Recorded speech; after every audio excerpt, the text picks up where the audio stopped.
얼마 전에 화서역 지나가는 스타필드 있더라고요. 들어가지는 않았어요. 지나가만 갔어요. 가고 싶은 욕구도 있었으나 지나가서 보니까 와, 롯데백화점에 한 30분 되는 것 같아요. 거기는 전매점 부지 있었잖아요. 남의 땅에도 저와 같은 큰 대형 쇼핑몰 들어오는데 우리도 뭐였지? 초지 역세권에 있는 땅이 누구 거예요? 시민 거예요. 우리 거예요, 우리 거. 지금 그랑시자의 옆에 있는 89블럭 679 옆에 있는 땅도 우리 거예요.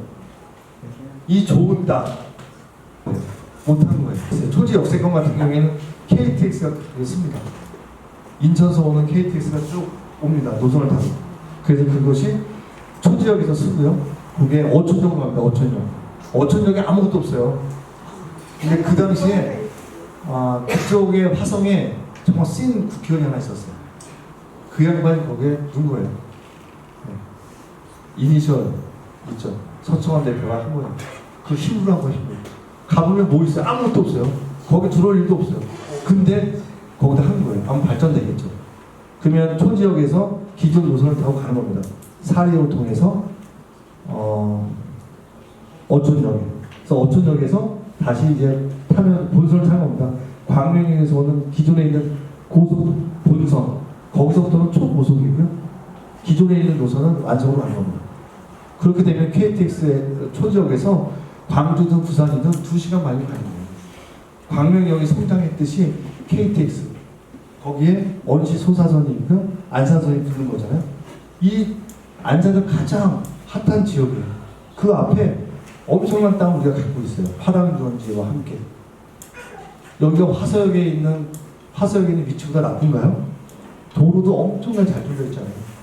그래서 이곳에 저희가 그림을 그립니다. 지금 화성시 같은 경우에는 테마파크를 조성하려고 하잖아요. 물론 당장은 아닙니다. 한 10년 정도 걸릴 겁니다만 그 이전에 안산시라는 공동체 안에 우리가 담아야 될 것들이 있는 거예요. 교육이라는 가치의 것들, 그 다음에 쇼핑과 관련된 문화예술, 주거 이런 것들을 담아내지 않으면 안산이라는 공동체의 철도망이 잘 갖춰 있고 도로망이 잘 뚫려 있는 것이 순기능만 있을까요? 그렇지 않아요. 배도 터질 수 있어요. 소비가 이루어져야죠. 그래서 쇼핑이랑 어디로 가세요? LG로 가세요. 롯데? 중앙동? 거기 안 가시더라고요. 수원 애경이나 봉천이나 시흥이나 아울렛까지 소비를 안 일으켜요. 이거 반칙이에요. 근데 반칙이라고 말씀드리는 것도 송구에 없으니까. 그래서 이 도로망이 잘 갖춰져 있는 것이 도시의 경쟁력이긴 하지만 이것을 승화시키기 위해서는 순기능을 만들기 위해서는 안산시 안에 잘 갖춰져 있어야 돼요. 5가지 기능이라고 표현하겠죠. 교육, 주거, 문화예술적인 부분, 의료, 그 다음 일자리 이것들이 잘 갖춰 있으면 바깥으로 나갈 일이 없는 거예요. 여기서 다 소화해내고 거꾸로 외부에서 오는 일이 생기죠.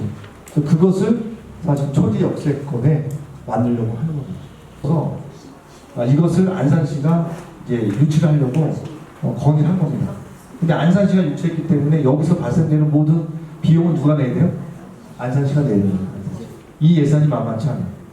이게 분담금, 매년 발생되는 손실 금액을 안산시가 분담을 해야 됩니다. 이게 지금의 잣대로 보면 40년 동안 44억씩입니다. 매년 44억이 40년. 그리고 철도 차량을 누가 사야 돼요? 우리가 사야 돼요. 우리가 요구했으니까. 그 다음에 역사를, 기존에 있는 상록수 역사를 같이 쓸 수가 없다라고 합니다. 역사를 또 우리가 져야 돼요. 그러면 크기로 보면 한 3,500억, 4,000억을 우리가 부담을 해야 됩니다. 근데 이것이 과연 도시 경쟁력에 얼마만큼 기대할까? 나는 고민했습니다. 이것이 상용수역이 아니고 중앙역 정도나 초지역 정도면 예스를 좀 더 손쉽게 했을 거예요. 근데 안산시 바운다리 안에 맨 끝자락이거든요. 이 온기가 안산에 녹여지는 것이 얼마나 효과가 있을까? 상록수역 주변으로만 발생되는 게 아닌가? 라는 고민을 했습니다. 그럼에도 불구하고 선택을 했어요. 하고 저희가 협약하고 그 다음에 착공식도 했습니다. 그 과정에 2가지 의미가 있었습니다. 서울이라는 도시에서 30분에 도달하는 도시가 형성이 되지 않으면 좋은 일자리도 좋은 인력도 오지 않는다는 거예요. 지금 지방에 뭐 의사 구한다고 가나요? 절대 안 가요. 돈 많이 줘도 안 가요. 출퇴근에 대한 영역이라든지 삶의 질이 높지 않으면 절대 안 가거든요. 그래서 삼성역까지 28분에서 상록수에서 삼성역까지 그러면 30분에 도달할 수 있는 도시 안산이 되기 때문에 선택을 했고 그걸 통해서 안산에 새로 그런 브랜드를 만들겠다고 하는 거고요. 또 하나는 상록수 여기만 갖다 놓으면 언젠가는 이것이 시흥시가 가져가지 않겠습니까? 시흥시 목표겠죠. 그러면 시흥시를 이렇게 날라서 가나요? 기존에 있는 노선을 타고 가면 그때는 우리가 큰 재화 들이지 돈 안 들이고도 중앙역이든 초지역이든 한 번 더 쓸 수 있겠다 라는 마음으로 그래서 선택을 했고 지금 착공하고 있습니다. 여기 발생되는 그 재원은 저희가 상록수 역세권 개발을 통해서 민자에 대한 것을 담보해서 진행할 겁니다. 그래서 시가 부담하는 것을 줄이는 일을 GTX 신호선을 갖고 할 거고요. 얼마 전에는 이제 신분당선을 의왕시와 분포시가 안산시랑 같이 반월역까지 끌고 오자는 얘기를 합니다. 그래서 신분당선도 반월역까지 끌고 오는 것을 지금 지자체 간에 협의를 좀 하고 있다는 말씀을 드리겠습니다. 너무 잘 갖춰 있어서 어떻게 보면 또 염려는 스럽습니다. 그럼에도 불구하고 안산이라는 공동체가 이와 같이 철도망, 광역교통망이 형성이 되면 정말 지금보다는 도시경쟁력이 더 뛰어날 거고요. 그 다음에 많은 사람들이 안산을 선택할 수 있는 동기를 줄 겁니다. 지금 우리 해안로 있죠, 해안로. 해안로가 지금 시야 방조제가 신호등이 2개 생겼죠. 이 맨 끝에 있는 신호등에서 송도로 가는 연립교가 생깁니다. 2029년 4월에 개통 예정이고요. 이게 송도를 거쳐서 국제공항까지 가는 겁니다. 지금에 있는 외곽순환도로가 스몰 사이즈면 이걸 키운 게 제2 외곽순환도로입니다. 그것이 이제 가평을 통해서 이제 국제공항, 송도, 그다음에 정왕동, 안산으로 오는 겁니다.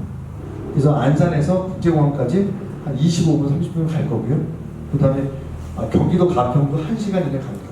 이 외곽순환도가 생기는 거거든요. 그래서 안산에 데이터 센터나 이런 물류 기지가 많이 들어오는 것이 굉장히 좋은 위치를 갖고 있습니다.